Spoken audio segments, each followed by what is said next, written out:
Allongé dans mon lit en ce jour lugubre et froid de décembre, seuls mes pieds profitent de la situation, en se hissant délicatement hors du lit. Mes yeux s'ouvrent doucement pour apercevoir le temps grisâtre. Rien ne me donne envie d'en sortir, rien de prévu, rien à faire, rien de concret.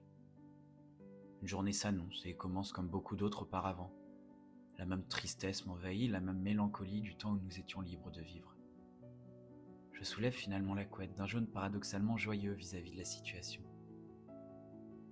Peut-être était-ce une façon de me consoler. Comme toutes les autres matinées, je fais bouillir de l'eau et je me sers un café corsé de piètre qualité. Il faut me comprendre, la promotion avait été alléchante. Ensuite, rien de mieux que d'accompagner cette boisson d'une cigarette fraîchement roulée. Adossé à la baie vitrée du haut de mon 8e étage, je regarde les quelques passants allant au travail ou errant tout simplement. Le briquet avec lequel j'allume ma cigarette crée une fumée qui s'engouffre dans mes poumons en y déposant une jolie couche de 1000 substances. Le reste se dissipe dans le ciel, comme si un Indien appelait à l'aide du haut d'une montagne. Mais que personne ne voyait sa détresse.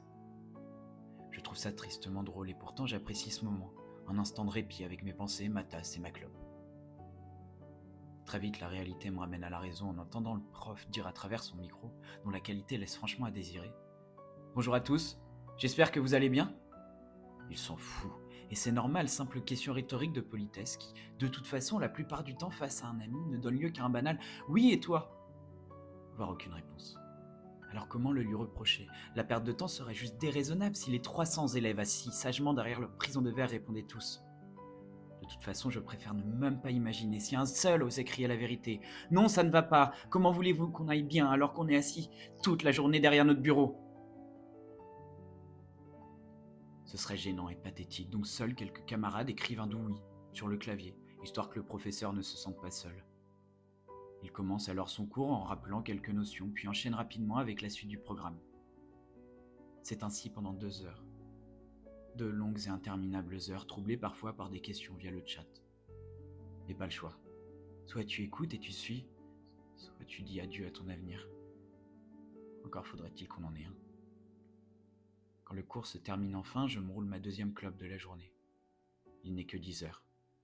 Mais je me console en me disant qu'à la pause du midi, je ferai un peu de sport. J'adore le sport, sincèrement. Je dirais même que c'est la drogue à laquelle je suis le plus accro.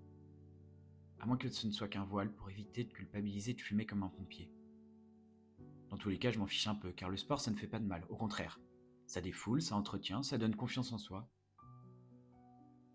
C'est souvent à cette pause du matin que je me dis que ma vie pourrait être pire, et que je me flagelle de m'apitoyer sur mon sort.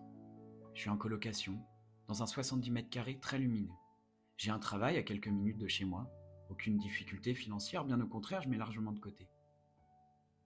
J'ai une famille aimante qui n'habite pas loin. J'ai des amis qui me manquent le matin.